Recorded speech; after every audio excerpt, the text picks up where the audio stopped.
Halo adik-adik, berjumpa lagi di channel Yuniawan Sulaji Cross. Di video kali ini saya akan melanjutkan video pembahasan yang kemarin. Namun kali ini saya akan membahas tentang soal dan pembahasan ruang lingkup biologi. Agar lebih seru, yuk simak videonya. Oke, sebelum masuk pembahasan, buat yang baru pertama menonton channel Yuniawan Sulaji Cross ini, channel ini membahas tentang materi matematika, fisika, kimia, dan biologi. Jangan lupa klik subscribe dan nyalakan notifikasinya agar tidak ketinggalan video menarik kami. Baik, di sini ada kumpulan soal-soal tentang bab ruang lingkup biologi. Kita mulai dari nomor 1. Nomor 1 ini ada soal tentang bab ini, yaitu tingkat organisasi kehidupan. Di dalamnya terdapat kumpulan individu sejenis yang menempati suatu daerah tertentu adalah. Jadi soal ini adalah soal paling simple dari bab ruang lingkup biologi ini. Langsung kita bahas. Pembahasannya bisa dibaca pada set ini, yaitu populasi merupakan kumpulan individu sejenis yang menempati suatu daerah tertentu. Nah, kemudian komunitas didefinisikan sebagai kumpulan populasi dari berbagai spesies yang saling berinteraksi satu sama lain di dalam habitat tertentu. Kemudian di sini ekosistem didefinisikan sebagai hubungan timbal balik antara makhluk hidup dan antar makhluk hidup lainnya dengan lingkungannya. Nah, terus kemudian jaringan adalah kumpulan sel-sel yang memiliki fungsi yang sama. Kemudian ada biosfer, adalah keseluruhan ekosistem di muka bumi ini. Jadi jawaban yang tepat untuk soal nomor 1 ini adalah tingkat organisasi kehidupan yang di dalamnya terdapat kumpulan individu sejenis yang menempati suatu daerah tertentu adalah C, yaitu adalah populasi. Oke, kita akan melanjutkan soal nomor 2. Di sini ada cabang ilmu biologi yang mempelajari penggolongan makhluk hidup di muka bumi adalah. Pada bab ini juga saya sudah menjelaskan di materi sebelumnya, yaitu saya menjelaskan tentang cabang-cabang ilmu biologi yang apa saja yang dipelajari di ruang lingkup biologi ini. Baik, kita akan menguraikan satu persatu pilihan pada jawaban ini. Pilihan A terdapat, yaitu mikrobiologi. Mikrobiologi adalah cabang ilmu biologi yang mempelajari tentang mikroorganisme. Dapat digarisbawahi mikrobiologi. Jadi mikro mempelajari mikroorganisme gitu ya. Terus ada pilihan B, yaitu entomologi. Apa itu entomologi?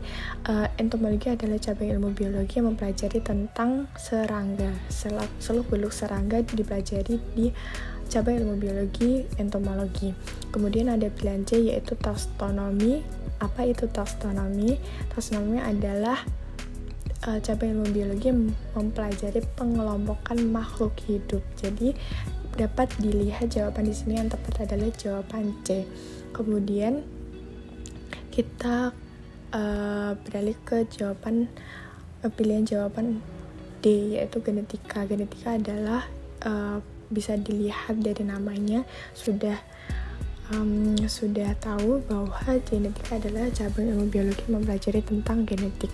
Kemudian histologi adalah cabang ilmu biologi yang mempelajari tentang jaringan. Oke, kita akan lanjut nomor 3, yaitu di sini ada soal tentang analisis ya. Ini soal analisis sering sekali masuk atau keluar pada ujian-ujian akhir semester atau tengah semester. Di sini ada soal flu burung dan influenza merupakan jenis penyakit yang dapat menyerang manusia.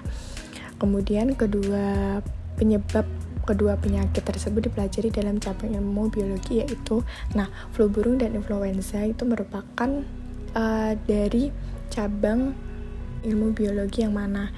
Dapat dilihat flu burung dan influenza adalah masuk pada jenis virus. Jadi cabang ilmu biologi yang mempelajari jenis penyakit ini yang dapat menyerang manusia adalah, yang paling tepat adalah virologi, karena virologi adalah cabang ilmu biologi yang menjelaskan atau mempelajari tentang virus. Di sini juga saya sudah menguraikan pembahasan tentang pilihan-pilihan jawaban. Seperti orkidologi merupakan cabang ilmu biologi yang mengkaji tentang kehidupan tanaman, anggrek, dan lain-lainnya. Oke, kita akan lanjut pada nomor 4. Nah, di nomor 4 ini ada soal urutan pemecahan masalah biologi dimulai dari Nah, sebenarnya urutan pemecahan masalah biologi menurut metode ilmiah itu dapat diurutkan menjadi 6. Yang pertama adalah penetapan masalah, kedua disusul dengan observasi dan pengumpulan data, kemudian yang ketiga adalah penyajian hipotesis, kemudian yang keempat adalah melakukan percobaan, lalu pengambilan kesimpulan dan merumuskan hukum. Jadi jawaban yang tepat di sini adalah pilihan jawaban E, yaitu adalah pengumpulan masalah. Oke, kita akan lanjut pada soal nomor 5. Di sini ada soal ciri berikut yang menentukan bahwa suatu benda termasuk makhluk hidup adalah, di sini adalah di bab ruang lingkup biologi ini, yang pertama adalah mempelajari tentang ciri-ciri makhluk hidup. Di sini ada 4 ciri-ciri makhluk hidup yang paling utama, yaitu adalah memiliki bahan genetik berupa DNA dan RNA, kemudian dapat melakukan reproduksi, kemudian ciri makhluk hidup yang paling bisa dilihat yaitu dapat tumbuh dan berkembang, kemudian yang paling penting adalah dapat bernafas dan mengalami metabolisme. Kita dapat lihat di pilihan jawabannya, ini adalah memiliki bentuk, ini kurang tepat ya. Kemudian B, mampu bereaksi, ini sebenarnya bisa tapi masih kurang tepat. Yang C, memiliki mitokondria.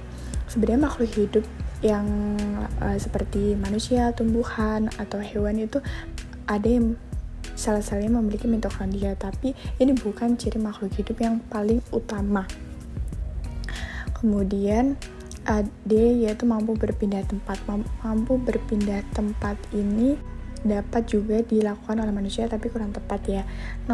Kemudian nomor 5 yaitu E, maksudnya yaitu memiliki bahan genetik. Dan yang paling tepat sebagai ciri makhluk hidup yang menentukan bahwa suatu benda termasuk makhluk hidup adalah pilihan jawaban nomor E, memiliki bahan genetik. Semoga soal-soal yang saya berikan ini dapat bermanfaat bagi kalian semua dan dapat dipelajari sehingga mempersiapkan ujian-ujian yang akan datang. Baik, saya Lintang dan Pramesti, channel Uniawan Psychology Cross. Terima kasih sudah menonton. Jangan lupa like, comment, and subscribe. Semoga bermanfaat. Sampai ketemu di video-video selanjutnya.